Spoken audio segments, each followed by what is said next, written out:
Okay, well at 4:45, I don't think you thought you were going to be feeling like this at 5:10. No, what a frustrating end. Generally I thought we were the better team over the 90. I don't think either can argue, but you have to give maybe Boston a bit of credit. That's possibly why they're where they are, because they never give in, they chase everything down, got some good attacking players. But like you say, at 4:45, 4:46 or whatever it was when I looked at the watch, we were 4-2 up with a minute left. You think you're there, so maybe the players thought they were and just made one or two, not silly mistakes, but passes that didn't need to be made. I think so. You know what we chatted afterwards. Basic errors, wasn't it? Yeah, it was about just seeing a game through and as a collective, as a group out there, managing the game rather than waiting for the shout to do this or the talk about it afterwards. Do it beforehand and make sure that you see a game through.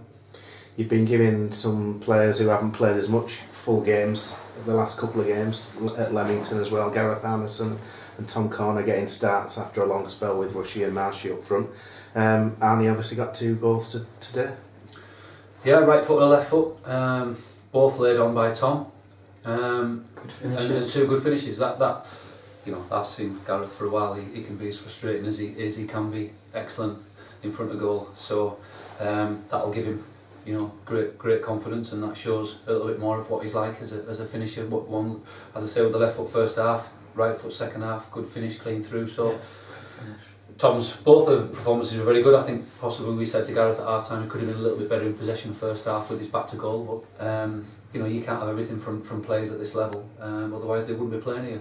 But generally overall I was very happy with the whole, you know, the whole of them, the 16, the 2 lads that didn't get involved were jumping up on the bench and so forth and getting really involved in it. So as a collective they did very well today. Darren came back today after a long period out and came up with an excellent goal as well. Fit him like where he left off, didn't he? You know, his form's been fantastic, I think, the last couple of months, and then he's been out for 2 or 3 weeks, but today he looked as solid as he ever has been and did his, you know, things that he needed to do very well.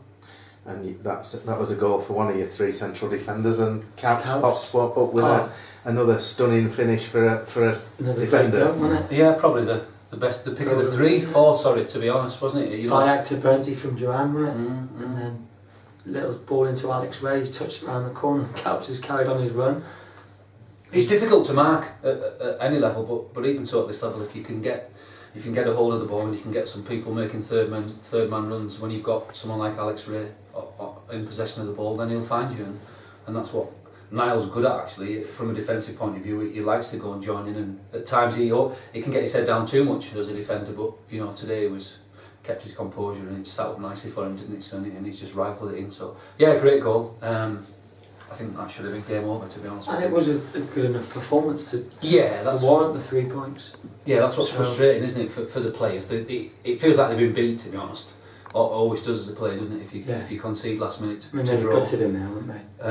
So were we. Everyone is. And to not see you through at 4-2 is very disappointing, having been 3-1 up.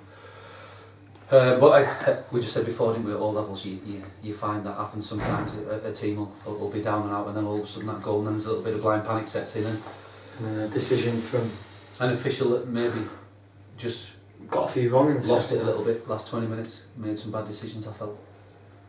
So you've had to shuffle your pack around a lot defensively. You've lost Danny O'Donnell and Robbie Williams today at his sister's wedding. Darren back in there with the 3 that had really been the rocks in the good run. How do you think the lads who've come into the last couple of games really have done?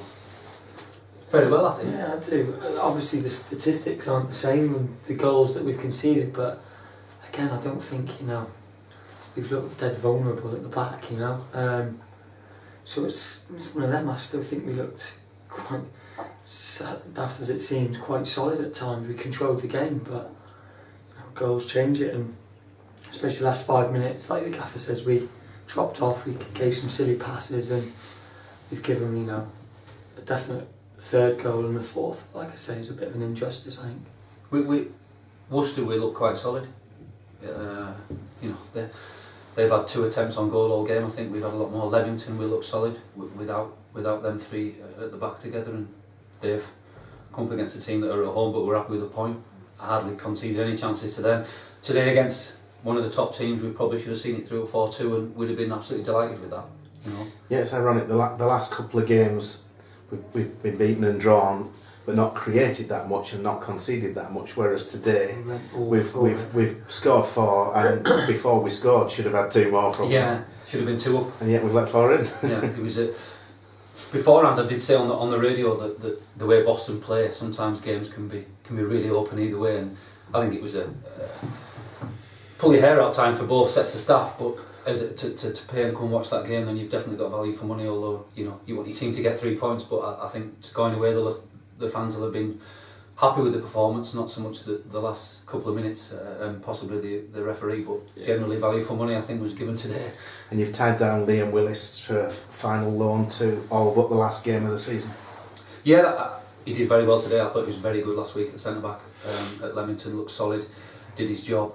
Again today there was a couple of nervy moments for him, but as a 20-year-old he's come in and done very well. I think he's probably produces better play as a centre back rather than a wing back, but he's very versatile in what he can do, so it's a good at times it's a good sort of niche to have in there is to be versatile, but at the same time sometimes you do want to nail down a definite position, but he's got a lot of attributes. Yeah, you must be starting to think about next season. How near are you with the lads you've got at the moment of thinking whether or not you're going to want them to be involved? Yeah, we've had little discussions, haven't we? We haven't delved right into it, but yeah, we're picking each other's brains, and we just looked at the 16 before today, didn't we? And talked about them all.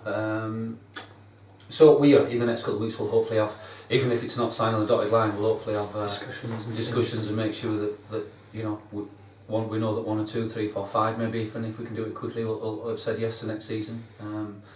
Just be a case of are they concerned with what may happen at levels above us that's out of our hands, but at the same time they've got to trust what me and Alex say to them and just keep going forward with us. What they've done is since Christmas, I don't think I haven't looked at the complete stats of it, but we've picked up a lot of points since Christmas. I don't know how many teams will have picked up more than us since the turn of the year. So that tells us that the dressing room is not a million miles away. If we've had it for a whole season together, then it could have been totally different. So it's trying to find that bit of quality now that'll come in and change that, help us turn games like this into victories. Worcester at home into a victory, Leamington away into a victory. So it might only be a case of 3 or 4 maybe, and you find that if you can keep the nucleus, you're going to be really quite strong. In some ways, is it probably better that the pressure and the chance really of the playoff positions probably went after the Worcester game, that now gives you the chance to not necessarily field your strongest 11 every game, to look at players who haven't played so much? Well, I think it's harsh to say you're not fielding your strongest 11. If Arnie's 2 goals today will say that he's a good finisher. Tom's performance will say I should start every game. So you have a squad of players, and it's a case of if some play 12, 15 games on the spin, maybe you need a rest. It happens at all levels. So you have to find that squad of 16, 18 that if he's given a chance, he'll take it. If he's given a chance, or if he starts to dip in form, he can come in there. So yeah, it is, the pressure is off, but at the same time we're all now playing for next season. We want to finish as high as we can in the table and take momentum into next year. There's no point now losing 7 out of 7 and you finish the season thinking, maybe they're not what they were, but all the fans then start to question and turn against us. We want to make sure that when they come and watch the last couple of home games, that we produce for them and justify their coming through the turnstile. So everybody needs to finish the season on a high, and hopefully the performances now, starting with that one today, it was excellent. We keep the season going back on the back of results and performance that they produce. Thank you very much. Cheers.